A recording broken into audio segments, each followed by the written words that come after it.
Chers amis, chers visiteurs, chers membres d'église, chers tous que je n'ai pas encore eu l'occasion de saluer, soyez les bienvenus dans la maison de Dieu. Le Seigneur éternel est présent parmi nous en cet instant. Je ne sais pas si vous ressentez sa présence. Vous êtes conscient de sa présence. Parce que nous sommes là, bien sûr, nous nous voyons nous physiquement, mais n'oublions pas que l'être spirituel que nous adorons est aussi présent parmi nous. Et il souhaite communier avec nous, avec nos cœurs, avec nos esprits, pour nous soulager et pour nous fortifier dans nos désirs, nos aspirations et tous nos projets. Alors, puissiez-vous prendre le temps maintenant, si ce n'a pas encore été le cas depuis le début de cette matinée, de sentir Dieu. Prenez le temps, dans le silence, dans le calme, de saisir sa paix et le repos qu'il veut vous donner. Si vous avez des choses qui vous perturbent, des soucis qui vous agacent, soufflez et sentez maintenant le Seigneur qui vous dit « Je suis là, ne t'inquiète pas, ça ira, je suis là ». Aujourd'hui, le Seigneur nous donne le repos du sabbat bien sûr, mais un repos encore plus spécial, et c'est certainement l'une des plus grandes bénédictions que Dieu pourrait nous donner, particulièrement de nos jours où tout va très vite, où on est sollicité de toutes parts, que ce soit par le travail, par la famille, que ce soit par des appels ou des notifications, nous sommes tout le temps sollicités. Et c'est difficile de se poser, c'est difficile de s'arrêter. Mais il y a ce repos, il y a cette paix du sabbat à laquelle Dieu nous invite de participer, qui nous a été donnée pour maintenant, mais aussi en préfiguration du repos céleste, du repos éternel qu'on trouve auprès de Jésus. Et quand on apprend à lâcher prise et à faire entièrement confiance à Jésus dans nos vies, eh bien on peut goûter ce repos ici et maintenant. Et pour moi, c'est ce que j'appelle le bonheur. Le bonheur, ce n'est pas d'avoir beaucoup d'argent. Le bonheur, ce n'est pas d'avoir une grande famille. Le bonheur, ce n'est pas d'avoir un bon travail. Le bonheur, c'est de trouver la paix de l'âme. Le bonheur, c'est de trouver le repos dont on a besoin. Et c'est ça le projet de Dieu pour nos vies, c'est de nous accorder ce repos. Ne croyez pas que le projet de Dieu pour vos vies, c'est que vous travaillez et que vous soyez fatigués et épuisés, comme on peut le lire dans la malédiction à Adam de Genèse au chapitre 3 à partir du verset 19. Non. Le projet de Dieu pour nos vies, c'est d'être sauvés. C'est pourquoi il a envoyé son Fils Jésus-Christ, son Fils unique, pour que nous soyons libérés du poids du péché et que nous n'ayons plus à subir la malédiction du péché. Il a envoyé Jésus pour que nous puissions jouir de la vie avec lui, que nous ayons l'esprit libre et que nous puissions profiter de sa paix et de ses dons. Alors si vous voulez ou si vous avez accepté Jésus dans vos vies, acceptez aussi le lâcher-prise qui va avec. Acceptez aussi de laisser à Dieu vos soucis et vos difficultés, ce qui prend une part importante dans votre réflexion pour finalement vivre la liberté qu'il vous donne. Nous connaissons bien ce texte de Romains au chapitre 8, verset 1er qui dit qu'il n'y a plus de condamnation pour ceux qui sont en Jésus-Christ.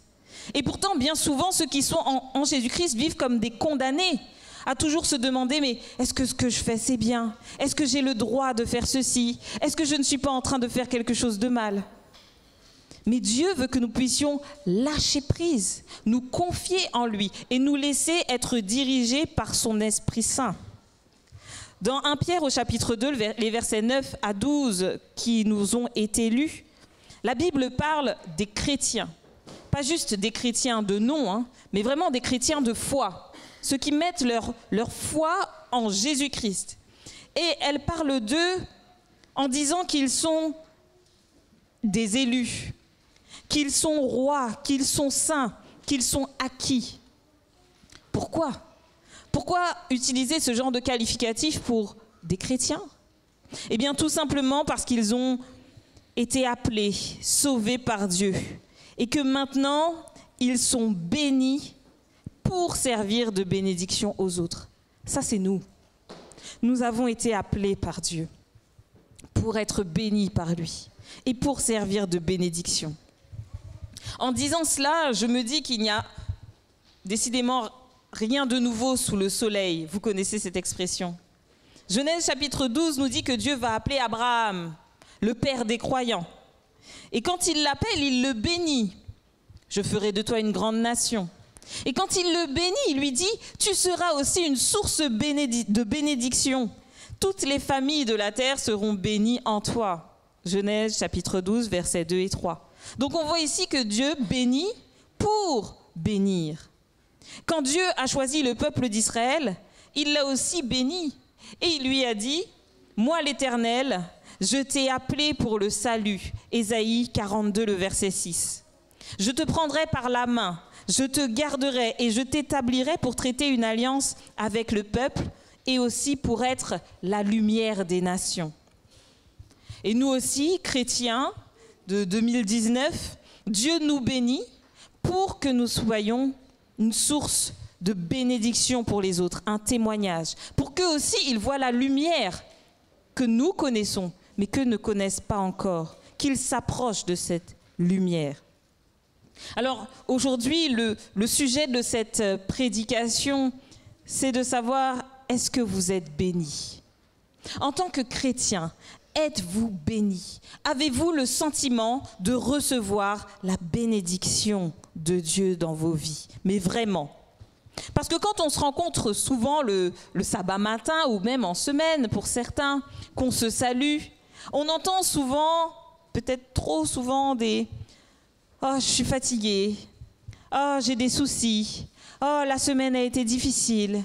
Oh là là, j'ai plein de problèmes.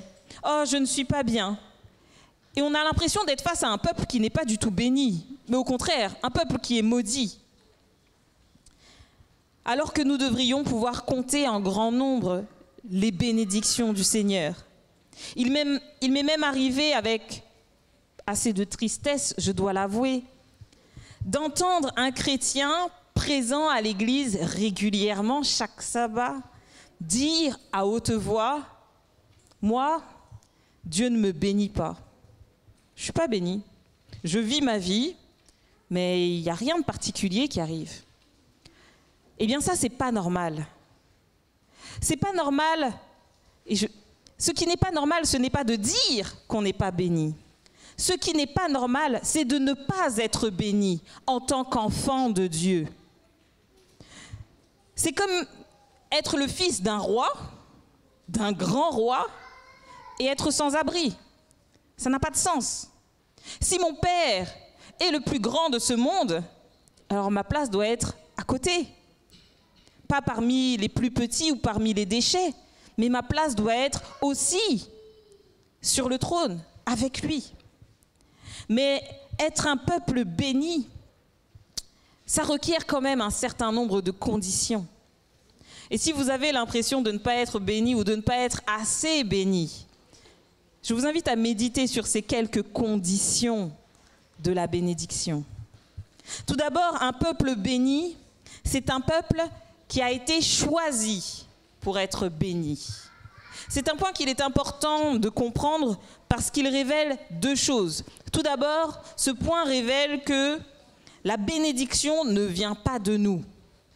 J'ai été choisi. Ce n'est pas moi qui ai choisi, j'ai été choisi. La bénédiction ne vient pas de moi. Et ensuite, ça révèle que nous ne pouvons rien faire pour précipiter la bénédiction, vu qu'elle ne vient pas de moi. Avez-vous conscience que vous avez été choisi par Dieu ? Que vous avez été, selon 1 Pierre au chapitre 2, élu par lui pour un plan de bénédiction.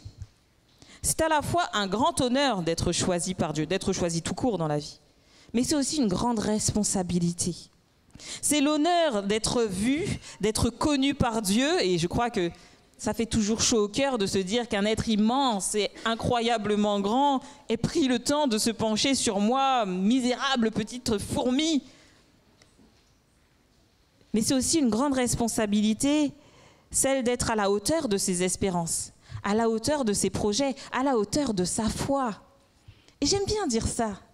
J'aime bien cette idée que Dieu a foi en nous. Vous avez déjà pensé à ça? Nous avons foi en Dieu, nous croyons en lui, mais Dieu, lui, il nous a choisis parce qu'il a foi que nous pouvons accomplir son projet. Nous pouvons avancer dans la direction qu'il a prévue pour chacun de nous. Il compte sur nous, il nous fait confiance pour réussir à être ces femmes, à être ces hommes pour lesquels il a donné son Fils unique, qui ne le laisseront pas tomber et qui montreront au diable que oui, Dieu est bon. Oui, Dieu a eu raison. Oui, nous voulons profiter de cette seconde chance que Dieu nous donne. Dieu croit que nous pouvons y arriver. Comme Dieu a choisi Israël parmi toutes les nations pour être ses représentants, eh bien, il a choisi aussi chacun de nous pour porter la lumière à ceux qui ne le connaissent pas.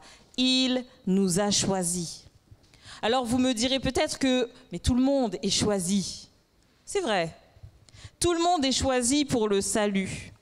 Mais nous ne sommes pas tous choisis en même temps et nous ne sommes pas tous choisis pour la même mission. Certains sont appelés depuis leur naissance, certains sont choisis depuis leur naissance pour connaître le Christ, d'autres vont être choisis à un âge avancé, au moment opportun pour que le plan de Dieu puisse se réaliser dans leur vie. Certains sont appelés pour une mission à l'étranger, d'autres sont appelés pour une mission locale. Et ma bénédiction dépendra de la mission qui m'a été confiée. C'est pourquoi dans la Bible et dans le Nouveau Testament, et particulièrement dans les évangiles, on voit souvent Jésus parler en parabole de dons qu'il fait, de missions qu'il donne au peuple. Si je suis appelée à être missionnaire dans plusieurs pays, Dieu ne me donnera pas une grande et luxueuse maison en mer Méditerranée. Je n'en aurai pas l'utilité. Mais je serai bénie par les expériences culturelles et par les voyages extraordinaires que je pourrai faire, par tous ces gens que je rencontrerai et par tous les paysages que je verrai. Si Dieu veut faire de moi un apôtre pour les familles, je n'aurai peut-être pas un grand travail où je serai au-dessus de tout le monde et qui me prendra beaucoup de temps. Mais Dieu me comblera d'un conjoint et d'enfants qui me rendront heureuse et avec qui je pourrai grandir. Parce que Dieu m'a choisi, parce qu'il m'appelle, il me bénit. Et moi, j'aime particulièrement toutes ces paraboles du Nouveau Testament où Jésus parle de ses serviteurs à qui il donne des talents, à qui il donne des mines, peu importe. Mais ces serviteurs, pendant tout ce temps où le maître est parti, ils sont logés, ils sont nourris, ils sont blanchis, ils ne manquent de rien. Le maître prend soin de ses serviteurs pour que ses serviteurs puissent accomplir leur mission. Et c'est là la bénédiction. C'est pourquoi je ne peux que vous encourager à embrasser pleinement la mission que Dieu a mise dans votre cœur. Votre propre mission, je ne sais pas quelle est-elle.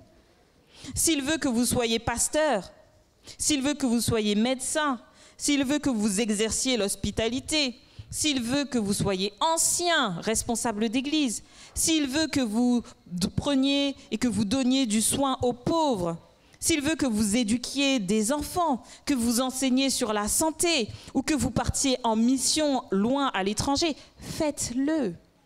N'ayez pas peur de répondre à cette mission, même si elle vous paraît grande, même si elle vous paraît difficile, même si elle vous paraît compliquée.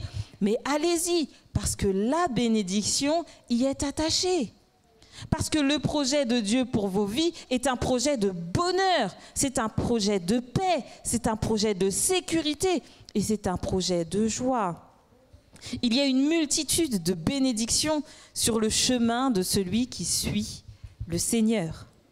Et c'est le croyant qui suit Dieu. Ce n'est pas l'inverse.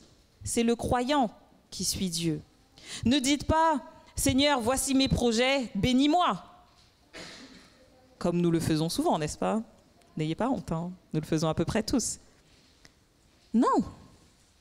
Dans Proverbes 19, le verset 21, la parole de Dieu déclare qu'il y a dans le cœur de l'homme beaucoup de projets, mais c'est le dessein de l'Éternel qui s'accomplit. Recherchez donc le dessein de l'Éternel et vous ne perdrez pas de temps à construire des projets qui n'aboutiront pas. Le peuple béni c'est celui qui a conscience d'être choisi, appelé et guidé par Dieu, et non l'inverse. Si vous aspirez à la bénédiction divine sans la voir venir, alors posez-vous cette question. Est-ce que c'est Dieu qui m'a choisi ou est-ce que c'est moi qui l'ai choisi?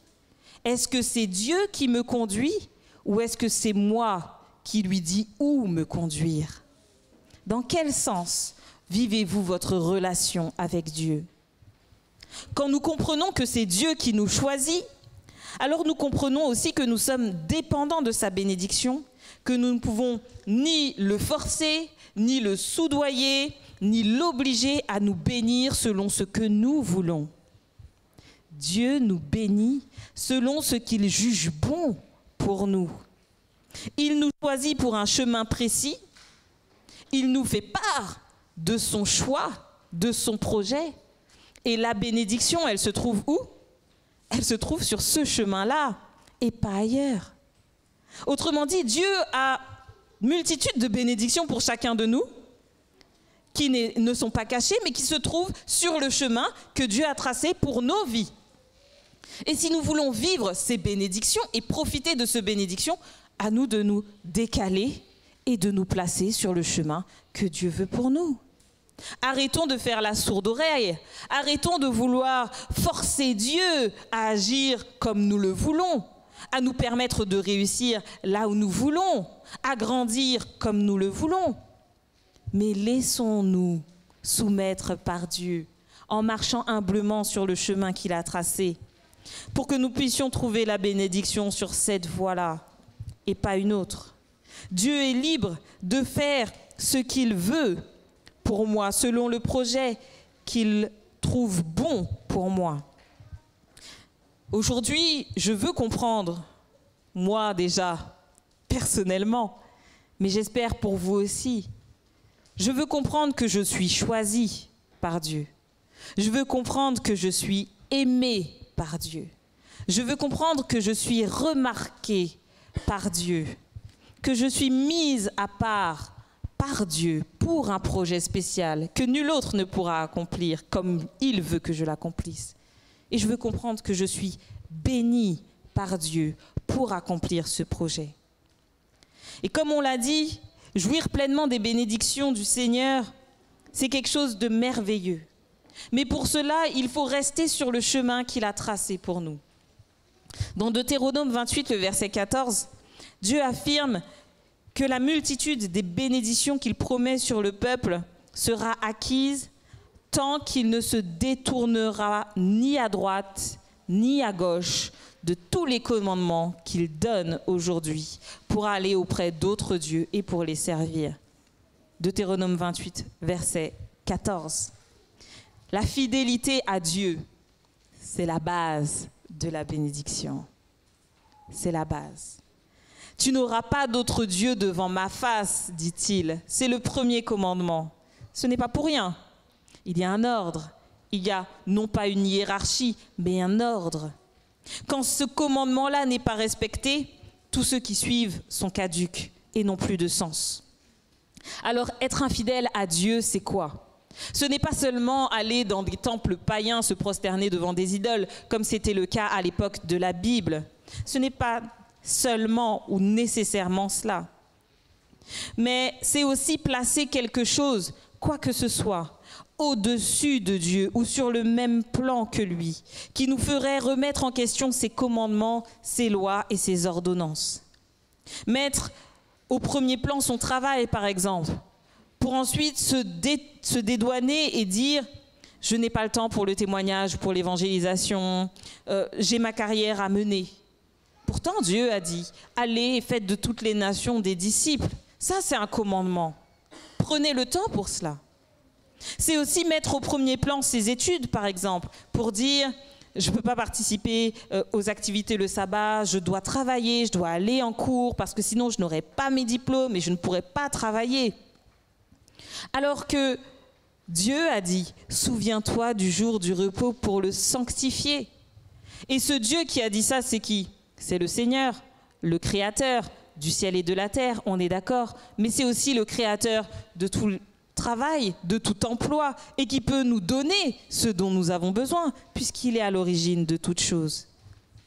C'est mettre au premier plan sa famille et son confort, pour dire peut-être « Ah, je suis désolée, je ne peux pas donner beaucoup d'argent ou de temps ou de talent parce que je dois me consacrer à ma famille, je dois pourvoir aux besoins et au confort des miens.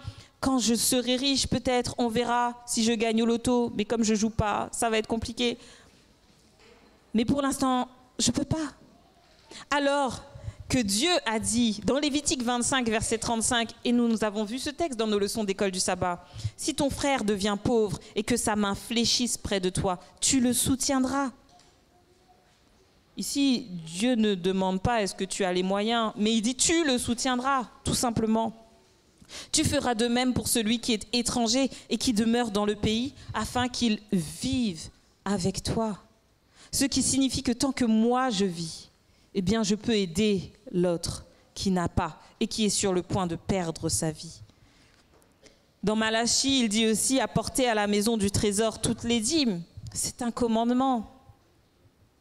Et mettre son confort, ses projets au-dessus du commandement de Dieu, c'est avoir un autre Dieu.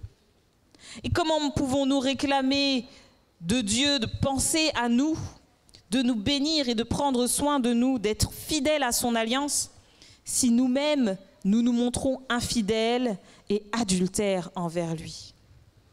C'est triste parce que ce que nous recherchons ailleurs, le succès, la réussite, le confort, la sécurité, eh bien Dieu nous l'assure en lui.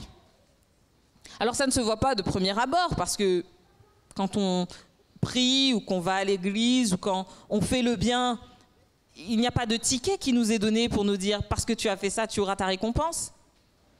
Mais Dieu nous l'assure que nous serons récompensés. Nous nous épuisons à chercher notre bonheur par nos propres moyens, alors que le bonheur se trouve entre les mains du Seigneur. À ceux en quête de bonheur et de délivrance, Jésus, lui qui est le sauveur et qui est le vainqueur, assure dans Apocalypse chapitre 2 et le verset 10, « Sois fidèle jusqu'à la mort et je te donnerai la couronne de vie. » Voilà la promesse, voilà la récompense. La promesse de Dieu, c'est cette couronne de vie qu'il assure à celui qui sera fidèle. Et enfin, une caractéristique qui découle de la fidélité et qui conditionne la bénédiction, c'est l'obéissance.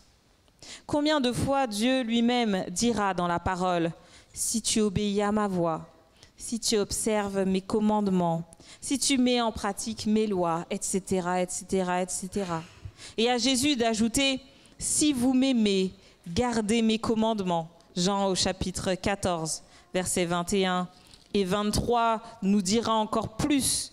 Jésus qui déclare à ses disciples « Celui qui a mes commandements et qui les garde, c'est celui qui m'aime. Et celui qui m'aime sera aimé de mon Père. Je l'aimerai et je me ferai connaître à lui. » Jude, non pas l'Iscariote, lui dit « Seigneur, d'où vient que tu te feras connaître à nous et non au monde ?» Et Jésus lui répondit « Si quelqu'un m'aime, il gardera ma parole et mon Père l'aimera. Nous viendrons à lui et nous ferons notre demeure chez lui. » Obéir à Dieu, c'est le témoignage de notre fidélité. C'est le témoignage de notre amour, de notre appartenance. Obéir à Dieu, c'est la réponse que nous pouvons lui donner. Il ne suffit pas de fermer les yeux et de dire « Je t'aime, Seigneur », pour lui assurer de notre amour. Encore faut-il, dans nos actes, lui témoigner de cet amour. Obéir aux commandements de Dieu, à ses recommandations et à ses directives, nous assure de base déjà de multiples bénédictions. Quand on suit tout simplement les principes et les préceptes qui sont dans la Bible, on se rend compte que en aimant son conjoint comme Dieu nous le demande, eh bien, on s'assure un mariage heureux. Et là, je jette pas un pavé dans la mare, mais pour vous dire que si vous n'êtes pas heureux en ménage, c'est que vous n'aimez pas votre conjoint comme Dieu vous le demande. Là, là, là. En ayant une hygiène de vie, selon les principes bibliques, on s'assure une santé bien meilleure que la moyenne qu'on trouve ici. Et pour cela, je veux vous faire remarquer tout simplement que dans l'Église, on n'entend pas souvent parler de décès.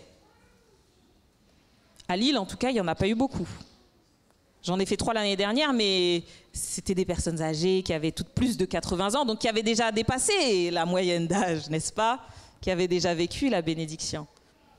Et quand on compte toutes les maladies, tous les accidents, tous les problèmes qui arrivent, on se rend compte qu'il y a une main qui bénit les membres de l'Église et qui nous protège de beaucoup de soucis. Mais c'est aussi parce que nous avons une hygiène de vie qui nous préserve un peu, beaucoup, des choses, des mauvaises choses. En étant généreux avec nos biens, notre temps et nos talents, on se préserve de l'orgueil. Et on développe aussi notre potentiel relationnel, en étant bon avec les autres.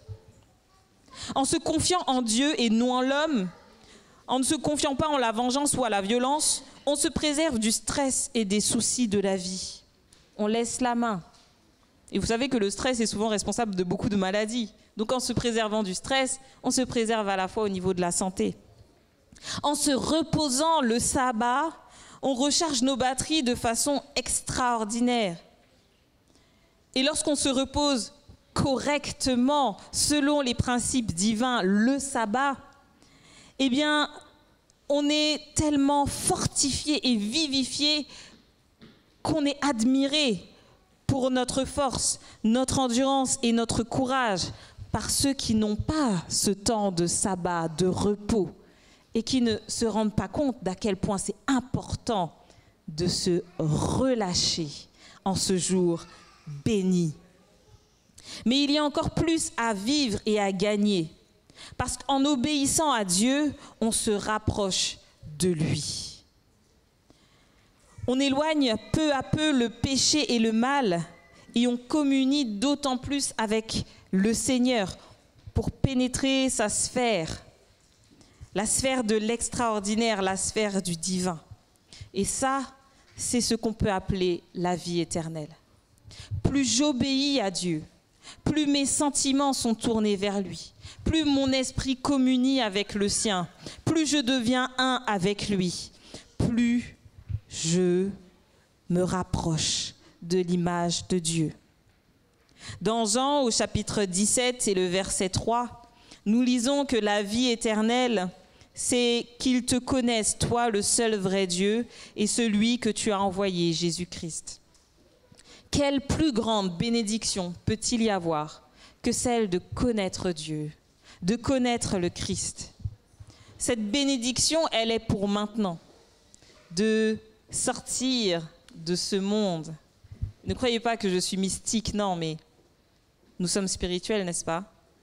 Sortir de ce monde pour entrer dans celui du divin, du tout-puissant, de l'éternel.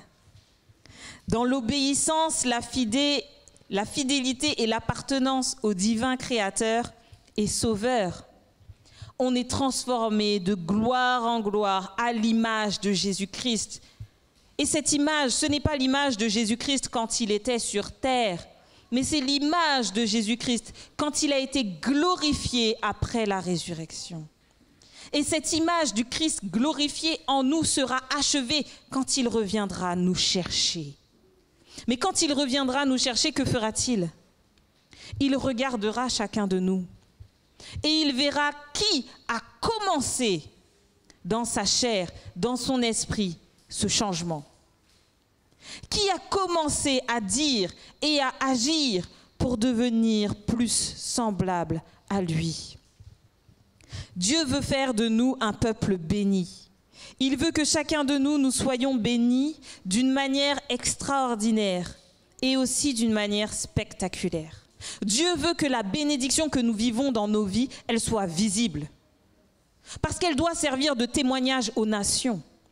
Si je suis béni uniquement dans ma chambre, dans ma petite vie, dans mes petites affaires, ce témoignage, ça ne sert à rien. Cette bénédiction ne sert à rien. Et peut-être que je ne suis pas bénie, en tout cas que je n'en ai pas l'impression, parce que je ne suis pas prête à rentrer dans cette démarche de témoignage. Et à quoi bon me bénir si ce n'est pas pour témoigner?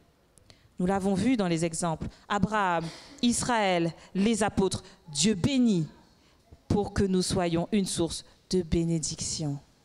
Et on en revient toujours à la même idée, les dons, les talents. Dieu donne pour que nous puissions utiliser, mettre à profit.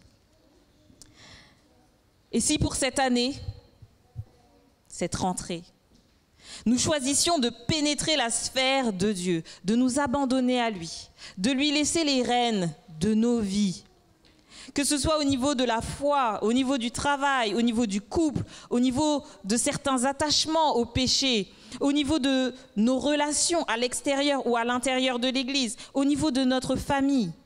Et si on acceptait vraiment d'être choisi par Dieu, et si on acceptait d'être élu pour être son peuple, pour être ses sacrificateurs, pour être sa nation, pour porter la lumière qu'il met en nous à ceux qui ne le connaissent pas encore.